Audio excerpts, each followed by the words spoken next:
أعوذ بالله من الشيطان الرجيم بسم الله الرحمن الرحيم الرجال قوامون على النساء بما فضل الله بعضهم على بعض وبما أنفقوا من أموالهم فالصالحات قانتات حافظات للغيب بما حفظ الله واللاتي تخافون نشوزهن فعظوهن واهجروهن في المضاجع واضربوهن فإن أطعنكم فلا تبغوا عليهن سبيلا إن الله كان عليا كبيرا صدق اللہ العظیم۔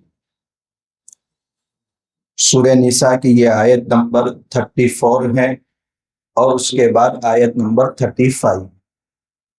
19ویں پارے میں سورہ فرقان میں 19ویں پارے کے تیسرے صفحے میں اللہ تعالیٰ نے دو رشتوں کو بیان کیا۔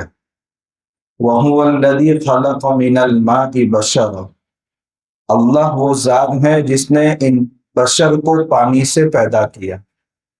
فَجَعَلَهُ نَسَبًا وَصِهْرًا، اس کو نسب والا بھی بنایا اور اس کو سسرال والا بھی بنایا۔ یہ اللہ تعالیٰ نے جہاں انعامات کا تذکرہ کیا ہے وہاں دو رشتوں کا بھی تذکرہ کیا ہے۔ تو ایک رشتہ ایسا ہے جس میں انسان کا کوئی اختیار نہیں، اور ایک رشتہ انسان اپنے اختیار سے اپنی پسند سے منتخب کر سکتا ہے۔ نسب والا جو رشتہ ہے وہ غیر اختیاری۔ ایک بچے کو ابا بہت مار رہے ہیں، وہ بچہ کہے مجھے یہ ابا نہیں چاہیے، تو اس کا کوئی اختیار نہیں۔ یہ ہے نسبی رشتہ۔ اور ایک ہے وصیحرا، سسرالی رشتہ۔ یہ رشتہ بھی ملنا اللہ کی طرف سے بڑا احسان، لیکن اس میں ایک گناہ اختیار کہ لڑکا جن اوصاف کے حامل لڑکی کو منتخب کرنا چاہے اپنی پسند سے کر سکتا۔ لڑکی اور اس کے سرپرست اس کے لیے جس شوہر کا انتخاب کرنا چاہے کر سکتے۔ اس کے بعد یہ سسرالی رشتہ آگے چل کر کے نسبی رشتے میں تبدیل ہو جاتا۔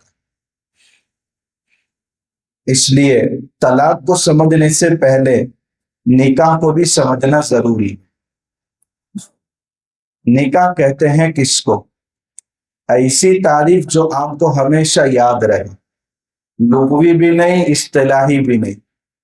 نکاح کہتے ہیں نہ ختم ہونے والی ذمہ داریوں کے سلسلے کا آغاز ہو جانا۔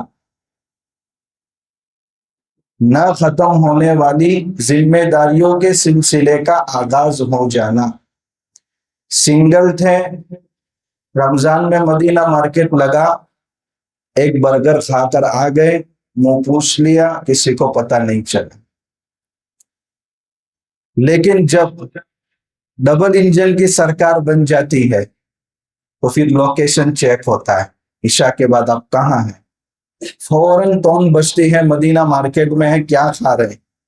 پارسل کا مطالبہ ہوگا، اور آپ کو اب ایک کی ذمہ داری کے بجائے دو کی ذمہ داری اٹھانی ہے۔ اس لیے مفتی طارق مسعود صاحب صدقہ کتنے اخلاص کے ساتھ کرنا چاہیے، کون سا اخلاص اللہ کے وہاں معتبر ہے؟ تو حضرت فرماتے اگر آپ جوائنٹ فیملی میں رہتے ہیں اور آپ برگر کتنے اخلاص کے ساتھ ماں باپ سے چھپا کر بیوی کو پہنچاتے ہیں، اتنے اخلاص کے ساتھ آپ صدقہ کریں تو وہ صدقہ اللہ کے وہاں معتبر۔ اب یہ ایک کے بجائے ڈبل ذمہ داری، چند سال عشق و محبت کے ساتھ گزرتے ہیں، پھر اولاد تناسل کا سلسلہ شروع ہوتا ہے۔ اب ان دونوں کو مل کر تیسرے کی ذمہ داری اٹھانی پڑتی۔ ان کی پرورش کرو، ان کی تعلیم کا انتظام کرو، ان کے رشتے کا انتظام کرو، ان کے مکان کا انتظام کرو۔ اب یہ دونوں مل کر کے تیسری ذمہ داری سنبھال رہے۔ تو نکاح کہتے ہیں نہ ختم ہونے والی ذمہ داریوں کے سلسلے کا آغاز ہو جانا، اور یہی ہو رہا ہے۔ اسلام یہ چاہتا ہے کہ یہ رشتہ کسی نہ کسی طریقے سے نبھ جائے، اس لیے الرجال قوامون، مرد قوام ہے. قوام کہتے ہیں ذمہ دار کو. اس کا پہلے ترجمہ ہوتا تھا حاکم کا، لیکن حضرت مفتی سعید صاحب رحمۃ اللہ علیہ فرماتے ہیں حاکم کا ترجمہ مناسب نہیں ہے، اس زمانے میں ترجمہ مناسب نہیں، کیونکہ ذمہ دار میں تربیت کی ذمہ داری بھی شامل ہے، واعظ و نصیحت کی، دینی تربیت کی بھی ذمہ داری شامل ہے، خرچ برداشت کرنے کی بھی ذمہ داری شامل، جبکہ حاکم میں ایک طرح کا خوف کا معنی پیدا ہو گیا ہے، ڈنڈا اور ظلم اس کے اندر بھی شامل ہو گیا، اس لیے حاکم کا ترجمہ مناسب نہیں. ایک عجیب تشبیہ ذکر کی ہے شمائل کی روایت کو لے کر کہ اللہ کے نبی صلی اللہ علیہ وسلم کے بارے میں ایک صحابی نے فرمایا حضور کا چہرہ تلوار کی طرح چمکدار ہے. دوسرے صحابی نے فرمایا نہیں، چاند کی طرح نورانی اور محبوب ہے. تو دونوں تعبیر میں کتنا بڑا فرق ہے. تلوار کی چمک بھی چمک ہوتی ہے مگر اس میں خوف کا معنی پایا جاتا ہے، اور چاند کی نورانیت میں محبوبیت کا معنی پایا جاتا ہے. تو صحابی نے فوراً تشبیہ بدل دی، اس چیز کے ساتھ مشابہت مت دو بلکہ چاند کے ساتھ تشبیہ دو. اس لیے مرد ذمہ دار ہے، مرد نگہبان ہے، یہ ترجمہ مناسب معلوم ہوتا ہے، حاکم کا نہیں کہ ہر وقت ڈنڈا لے کر کے سوار رہے، ہر وقت ظلم کا ارتکاب کرے. اللہ نے مرد کو ذمہ دار کیوں بنایا؟ آگے قرآن نے اس کا جواب دیا دو باتوں کی وجہ سے. ایک چیز اللہ نے مرد کے نیچر میں ہی رکھ دی کہ مرد کی تخلیق اللہ نے ایسی فرمائی ہے کہ مرد میں برداشت کی طاقت زیادہ، فیصلے کی قوت اس میں زیادہ ہے بنسبت عورتوں کے. عورتیں مردوں کے مقابلے میں بہت زیادہ جذباتی، اس لیے اگر طلاق کا اختیار مردوں کے بجائے عورتوں کے ہاتھ میں ہوتا تو صبح ناشتہ گھر میں ہو رہا ہے مگر دوپہر کو وڑا پاؤ کی ریڈی پر کھڑے، کیا ہوا بھائی؟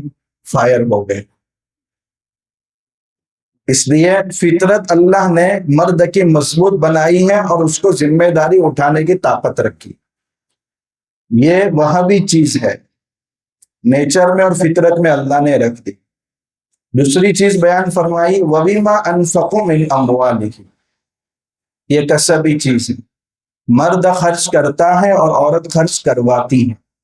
نکاح ہوا مہر دو، مہینہ ہوا خرچہ دو، سال پورا ہوا عید کے 2 جوڑے سلاؤ، جویلرز کی دکان کھلی ایک انگوٹھی دلاؤ.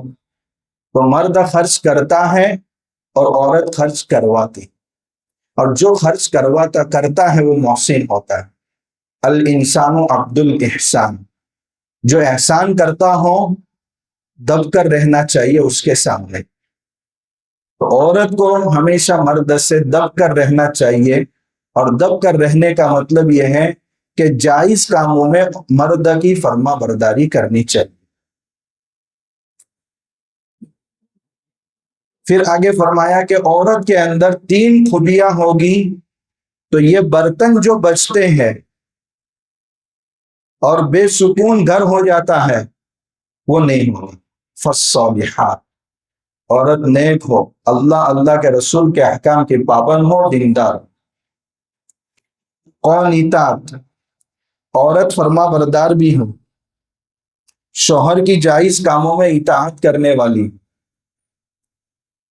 حافظات للغیب بما حفظ اللہ، پوشیدہ چیز کی حفاظت کرنے والی بھی ہو.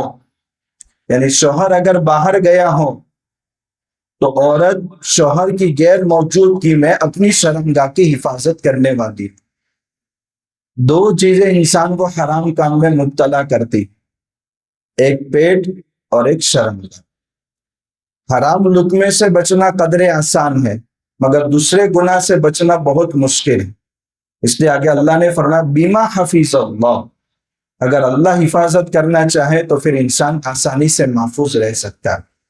اس لیے ہر وقت انسان کو ہمیشہ اللہ کی حفاظت میں چلے جانا چاہیے. یوسف علیہ السلام سے جب اس گناہ کے ارتکاب کا مطالبہ کیا تو سارے راستے ہموار ہیں گناہ کے، جائے تو کہاں جائے؟ معاذ اللہ، میں اللہ کی پناہ میں جاتا ہوں، وہی مجھے بچائے گا۔ تو یہ گناہ اتنا بھیانک ہے کہ اس سے بچنا مشکل ہے، لیکن اللہ جس کی حفاظت کرنا چاہے وہ آسانی سے حفاظت کر سکتا ہے۔ اس لیے حضور نے فرمایا اذا تزوج العبد فقد استکمل نصف الدین، جب کوئی آدمی نکاح کے بندھن میں بندھ جاتا ہے اس کا آدھا دین مکمل ہو جاتا ہے۔ تو دین کو برباد کرنے والی دو چیزیں، ایک پیٹ اور ایک شرم کا۔ جب نکاح ہو گیا آدھا دن محفوظ ہو گیا۔ فَلْيَتَّقِ اللَّهَ فِي النِّصْفِ الْبَاقِي، اب باقی آدھے شریعت کے حصے میں اللہ سے ڈرو اور اپنے پیٹ کو حرام لقمے سے بچاؤ۔ آگے فرمایا زندگی ایک ساتھ نہیں چلتی، زندگی نام ہے ایڈجسٹمنٹ کا۔ حالات آتے ہیں، آزمائشیں آتی ہے، مگر جس کو ایڈجسٹ کرنا آ گیا وہ اپنی لائف بہت خوشی خوشی جیے گا۔ اس لیے ایڈجسٹمنٹ ہمیں سیکھنا چاہیے، کون سے موقع پر کس طریقے کے مطابق ہمیں آگے کی راہیں ہموار کرنی۔ واللاتی تخافون نشوزہن، جن کو اپنی عورتوں کی نافرمانی کا خوف ہو، ایک دم سے فائر مت کرو، اس کے درجات ہمیشہ نبھانے کی کوشش کرو۔ وہ جذباتی ہیں، برتن جب ساتھ میں رہتے ہیں تو بجتے ہیں، مگر اس کو خاموش کرنے کا طریقہ قرآن نے بھی بتایا، اللہ کے نبی صلی اللہ علیہ وسلم نے بھی بتایا۔ مگر جب گھر میں جھگڑا ہوتا ہے تو جہالت کا مظاہرہ ہوتا ہے۔ آج مستقل شادی کورس یہ کرانے کی ضرورت، پتہ ہی نہیں ہے بھئی طلاق دے تو کس طرح دے، خلا ہو تو خلا کا طریقہ کیا ہے، یا اس سے پہلے کے جو مرحلے ہیں جو قرآن نے بتائے ہیں اس پر عمل کیا جاتا یا نہیں کیا جاتا۔ ایک فیملی سسٹم اسلام نے دیا اور ایک سسٹم ایسا ہے جو لوگوں نے خود بنایا۔ آپ یورپ والوں کی زندگی دیکھیں گے تو آج فیملی اور خاندان کے خاندان تباہ ہو چکے، اس لیے مرد یہ چاہتا ہے کہ کون عورت کی ذمہ داری اٹھائے، اس لیے وہاں نکاح کا رجحان ہی ختم ہوتا ہے، اور عورت کی حیثیت یوز اینڈ تھرو کے ہو گئی۔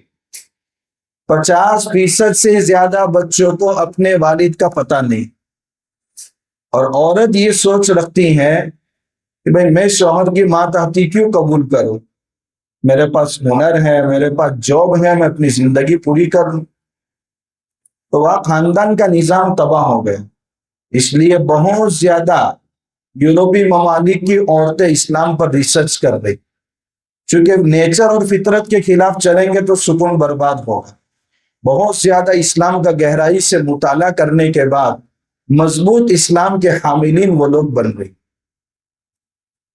جہاں میاں بیوی نکاح کے ساتھ رہ رہے ہیں، حال ایسا ہو چکا ہے کہ وہاں ڈبل انجن کی سرکار ہے۔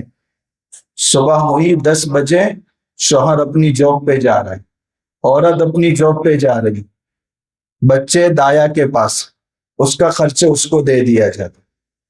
لیکن اس کا نقصان کیا ہو رہا ہے؟ اولڈ ایج ہوم بہت تیزی سے بن رہے ہیں۔ یہ بچے جب بڑے ہوتے ہیں تو ماں باپ کو کہتے ہیں ہمارے بچپن میں آپ کی محبت کی ہمیں سخت ضرورت تھی، آپ نے اس سے ہمیں محروم رکھا، آج آپ کے بڑھاپے میں ہمارے سہارے کی آپ کی ضرورت ہے۔ کما تدین تدان، آپ نے ہمارے بچپن میں ہمارے حقوق کا خیال نہیں رکھا، اب آپ کے بڑھاپے میں ہم بھی آپ کے حقوق کا خیال نہیں رکھیں گے۔ اب ماں باپ پراپرٹی ہونے کے باوجود جاتے کہاں ہیں؟ Old age home. اس لیے آپ یورپی ممالک میں آپ دیکھیں گے اولڈ ایج ہوم بہت ہے۔ انتقال کی خبر جا رہی ہے بیٹے کو، بیٹا کہہ رہا ہے آپ کے اکاؤنٹ میں 10,000 ٹرانسفر کر رہا ہوں، آخری رسومات ادا کر دیجئے، کمپنی میں جاب پہ ہوں، چھٹی نہیں مل رہی۔ اور یہ واقعات اب ہندوستان میں بھی پیش آ رہے ہیں۔ اللہ تعالیٰ مسلمانوں کی اس سے حفاظت فرمائے۔ تو فیملی نظام جو اسلام کا دیا ہے اس کو سمجھنے کی ضرورت۔ کوئی گھر ایسا نہیں ہے کہ جس میں اختلاف نہ ہوتا، کوئی گھر ایسا نہیں ہے کہ جس میں رنجشیں نہ ہوتی ہوں، بے چینیاں نہ ہوتی ہوں، ہر گھر میں ہوتی۔ بھئی عورت ایک ہی مرد کی محبت میں تو بیاہ کر آئی ہے، ماں باپ کو چھوڑ دیا، بھائی بہن کو چھوڑ دیا، اپنے گاؤں کو چھوڑ دیا، وطن کو چھوڑ دیا، تو اب وہ اگر بے تکلفی میں آپ سے کچھ اظہار کر رہی ہے تو مرد تو قوام ہے، برداشت کرنا یہ بھی بہت بڑی خوبی ہے۔ اللہ کے نبی صلی اللہ علیہ وسلم کا 23 سالہ صبر آج اس کا نتیجہ پوری دنیا دیکھ رہی۔ اگر طائف میں آپ بد دعا فرما لیتے تو کون محمد بن قاسم یہاں آتے؟ تو صبر اور برداشت یہ بھی اللہ تعالیٰ کی بہت بڑی نعمت ہے، اور جو ذمہ دار ہوتا ہے اس میں یہ صبر کی نعمت بہت زیادہ ہونی چاہیے۔ تو اللہ نے مرد کو ذمہ دار بنایا ہے تو اس کو صبر بھی کرنا پڑے۔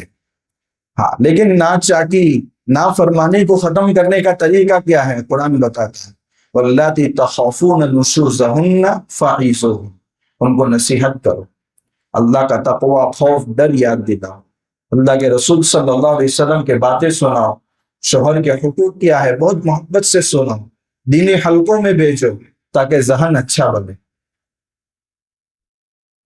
پہلی چیز، اگر اس سے معاملہ کنٹرول میں نہیں آ رہا ہے، وَاهْجُرُوهُنَّ، بستر الگ کر، کمرہ الگ کرنے کی اجازت نہیں، بستر الگ کرنا۔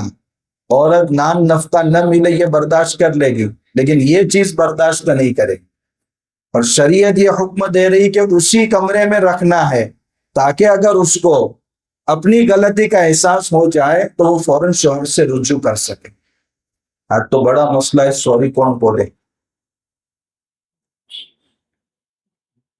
مردوں کو ہی سوری بولنا پڑتا ہے۔ یہ دوسرا طریقہ۔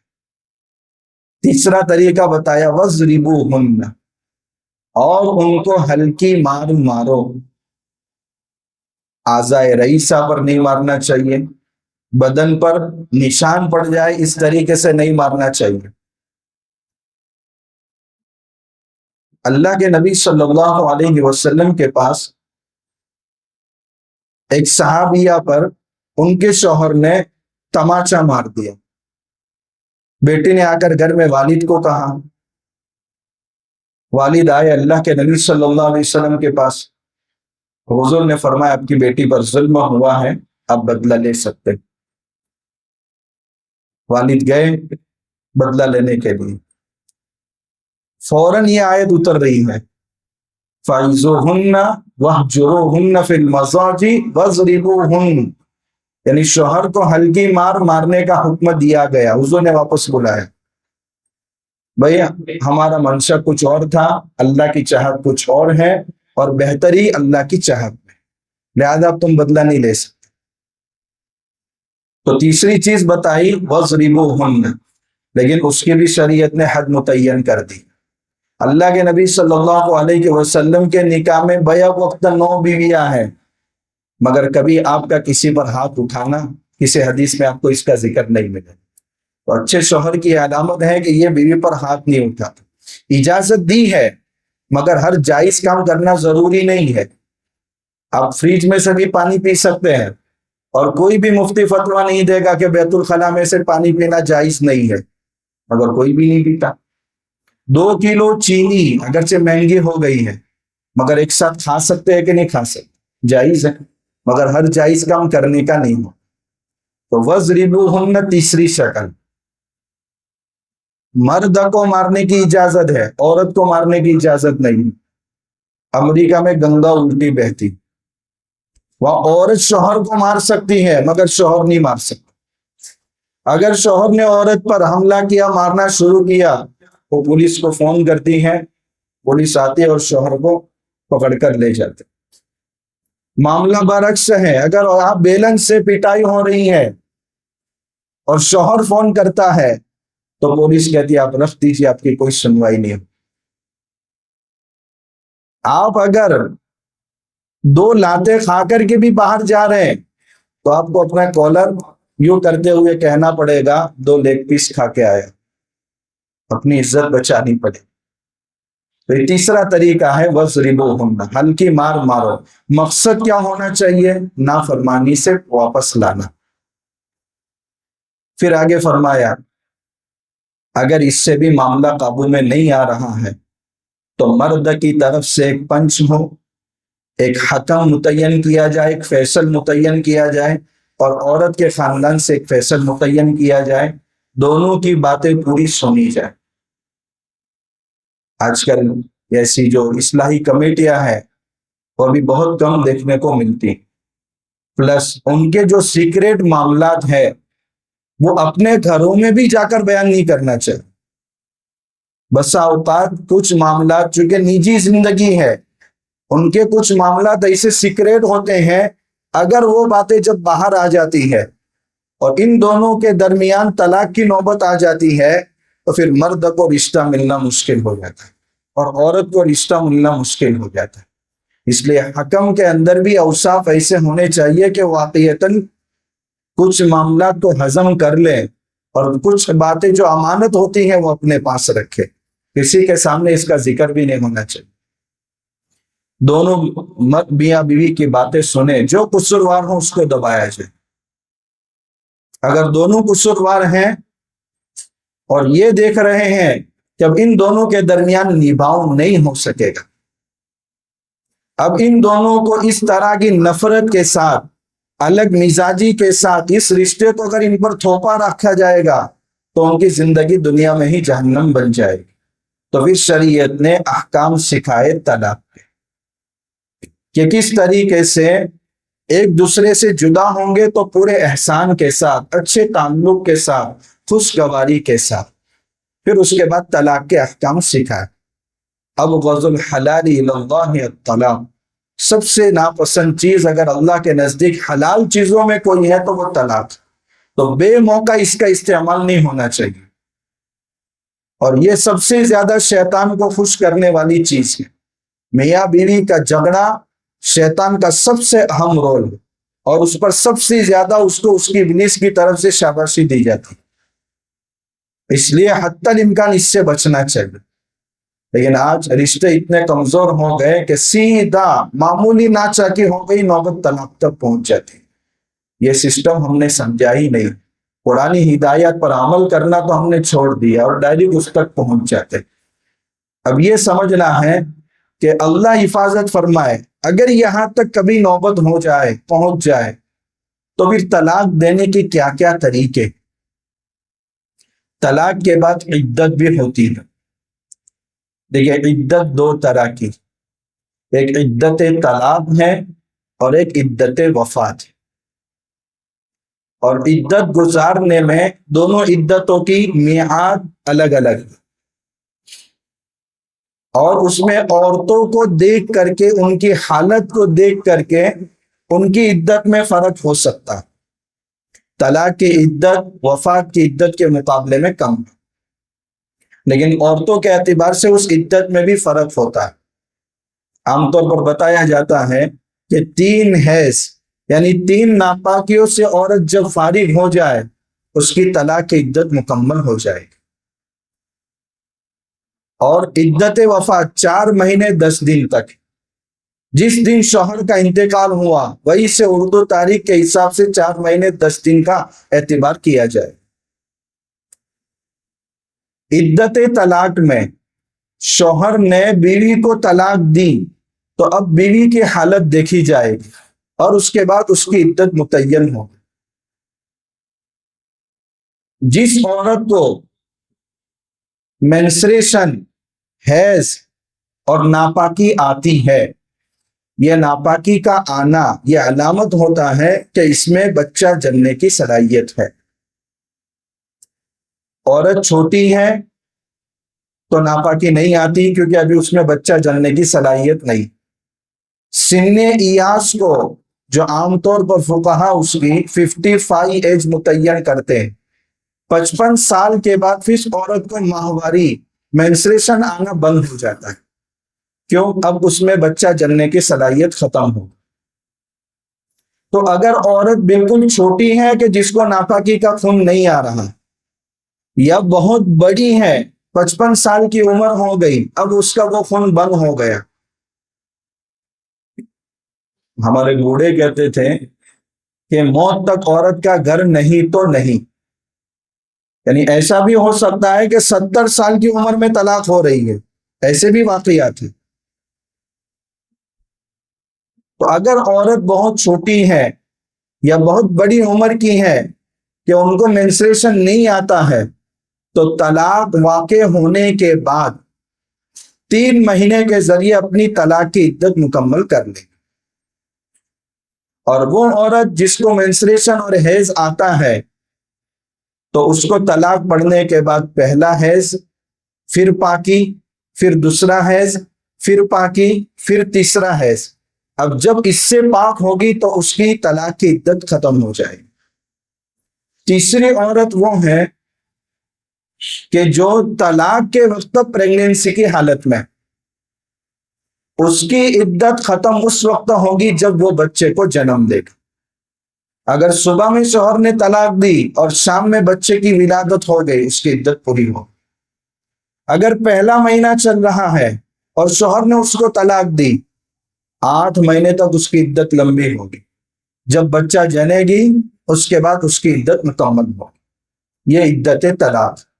عدت طلاق میں کل 3 صورتیں آئی، 3 مہینے، 3 حیض اور بچے کو جنم دینے تک. اور عدت وفات، وہاں 2 صورتیں. جو عورت پریگنینسی کی حالت میں ہے شوہر کی وفات کے وقت تک، تو جب ڈیلیوری ہوگی اس کے بعد اس کی عدت مکمل ہوگی. شوہر کا جنازہ رکھا ہوا ہے اور گھر میں بچے کی پیدائش ہو گئی، اس کی عدت مکمل.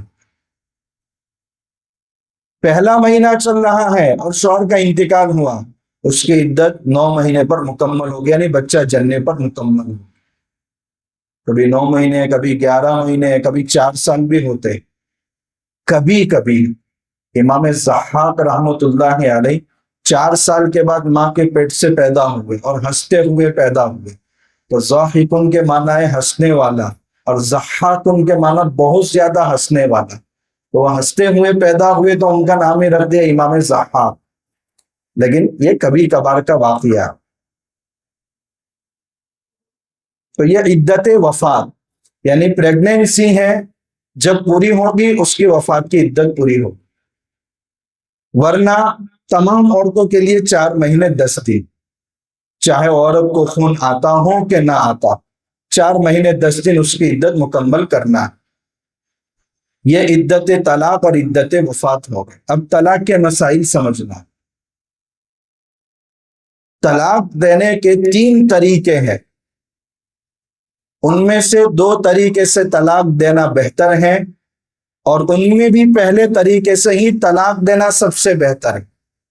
باقی 2 طریقوں سے بچا جائے. پہلے طریقوں کو کہتے ہیں طلاق احسن، دوسری طلاق کو کہتے ہیں طلاق حسن اور طلاق سنت، اس کے 2 نام. اور تیسرا طریقہ ہے طلاق بدعی، طلاق بدعت، یعنی اس طریقے سے طلاق دینا گناہ ہے اور حرام. طلاق احسن کا مطلب یہ ہے کہ مرد عورت کو ایسی حالت میں طلاق دیں کہ عورت اپنی ناپاکی کے ایام سے پاک ہوئی ہو اور ایک مرتبہ بھی اس سے ہم بستری نہ ہوئی. ایسی حالت میں ایک طلاق دے دے، بس اس کے بعد عدت مکمل ہونے تک اس کو چھوڑے رکھیں. جب اس کی عدت پوری ہو جائے گی یہی طلاق رجعی، طلاق بائن بن جائے، اور اس کے بعد وہ کسی اور سے نکاح کرنا چاہے تو نکاح کر سکتے. تو ایک طلاق دی جائے ایسے پاکی کے زمانے میں دی جائے جس میں ایک مرتبہ بھی ہم بستری نہ ہوئی. پاکی کے زمانے میں طلاق دینے کا حکم اس لیے دیا گیا کہ عورت پاک ہے اور مرد پھر بھی اپنی ضرورت پوری نہیں کر رہا ہے، تو اس کا مطلب یہ کہ اب اس کے دل میں اس کا احترام باقی نہیں. رغبت کے باوجود اگر مرد طلاق دے رہا ہے تو یہ سمجھ میں آ رہا ہے کہ واقعتاً اس کی کوئی مجبوری. اس لیے اگر کوئی حیض کی حالت میں عورت کو طلاق دیتا ہے تو اس کا رجوع کرنا واجب ہے. عبداللہ ابن عمر رضی اللہ تعالی عنہما نے اپنی اہلیہ کو حیض کی حالت میں طلاق دی تھی.